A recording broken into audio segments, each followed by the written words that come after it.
Assalamualaikum warahmatullahi wabarakatuh. Alhamdulillah alladzi amarna bittaqwa wal istiqomah wa nahana anil munkari wal ma'asi wad dhalalah. Asyhadu an la ilaha illallah wahdahu la syarikalah wa asyhadu anna Muhammadan abduhu wa rasuluh la nabiyya wa la rasula ba'dah. Allahumma salli wa sallim wa barik ala nabiyyina Muhammadin wa alihi wa sahbihi wa man tabi'ahum bi ihsanin ila yaumiddin, amma ba'du.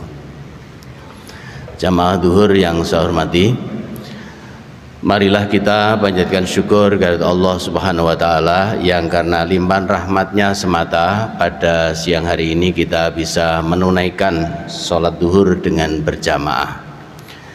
Mudah-mudahan kehadiran kita di masjid ini adalah merupakan indikator bahwa kita berusaha menjadi orang yang semakin bertakwa kepada Allah Subhanahu wa taala. Para jamaah yang saya hormati, melanjutkan beberapa waktu yang lalu ketika kita bicara di sini, yaitu terkait dengan pertanyaan sahabat kepada Rasulullah SAW saat itu, wahai Rasul, siapa besok yang menjadi teman dekat panjenengan di surga? Lalu Rasul menjawab, man aktsarus sujud, inggih menika tiyang sing kathah sujudipun, bermakna orang yang banyak menunaikan sholat sunnah.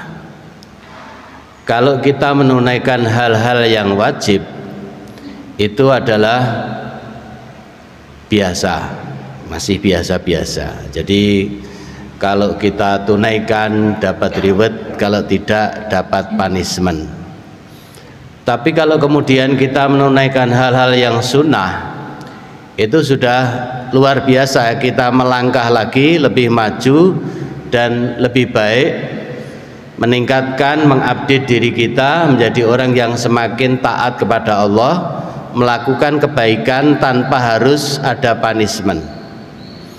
Jadi kemudian kebaikan yang kita lakukan semata-mata adalah iktikad kita, niat kita untuk lebih mendekatkan diri kepada Allah, tanpa ada punishment, tanpa ada ancaman kalau tidak dilakukan harus kena begini. Tentu ada reward. Bapak Ibu yang saya hormati,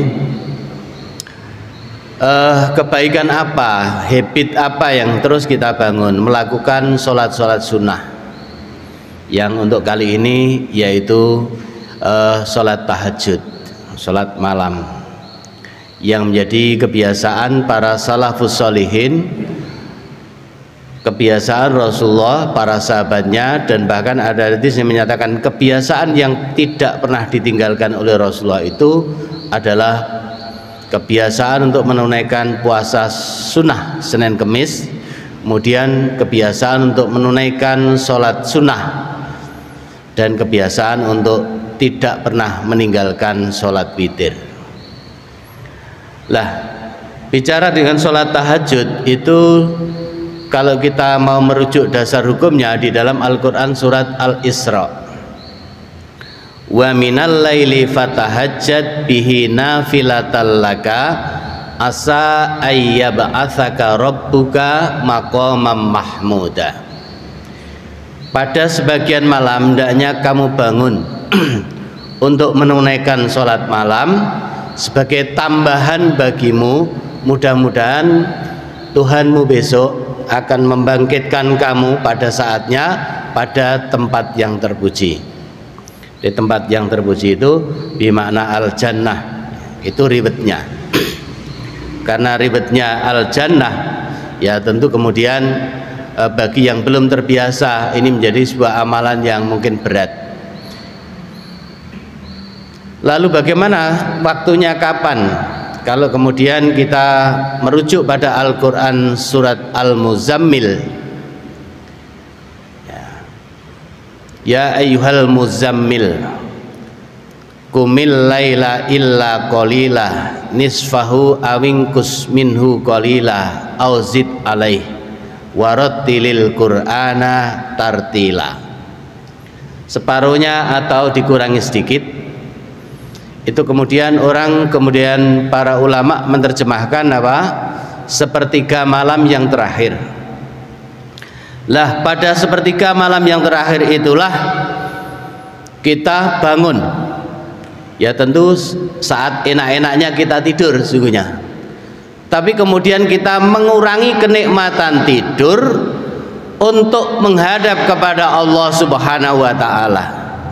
Mengurangi sebagian dari kenikmatan dunia, lalu kita mendekatkan diri kepada Allah Subhanahu wa taala pada saat yang sangat hening itu. Kita berkomunikasi dengan Allah dengan segala doa yang kita panjatkan di dalam sholat itu sesuai tuntunan sholat. Dan setelah sholat kita dianjurkan doa dalam Al-Quran surat Al-Isra itu masih ada doanya, yaitu wa qur rabbi adkhilni mudkhala sidqin wa ahrijni mukhraja sidqin waj'alli min ladunka sultanan nasira. Wa qul, dan berkatalah kamu, Rabbi adkhilni mudkhala sidqin, ya Allah masukkan kami pada suatu tempat yang benar, wa ahrijni mukhraja sidqin, dan beri kami jalan keluar dari permasalahan kehidupan kami dengan jalan keluar yang benar, waj'alli min ladunka sultanan nasira, dan jadikan untuk kami pertolongan dari darimu ya Allah. Bapak Ibu yang saya hormati, itulah kalau kita misalnya ingin benar-benar membangun kedekatan diri kepada Allah, jadi tanpa harus diberikan punishment, tetapi kemudian kita secara sadar bahwa kemudian mendekatkan diri kepada Allah Subhanahu wa taala itu adalah kebutuhan kita. Saya ulangi lagi, kebutuhan kita. Aku qouli hadza astaghfirullahaladzim. Wassalamualaikum warahmatullahi wabarakatuh.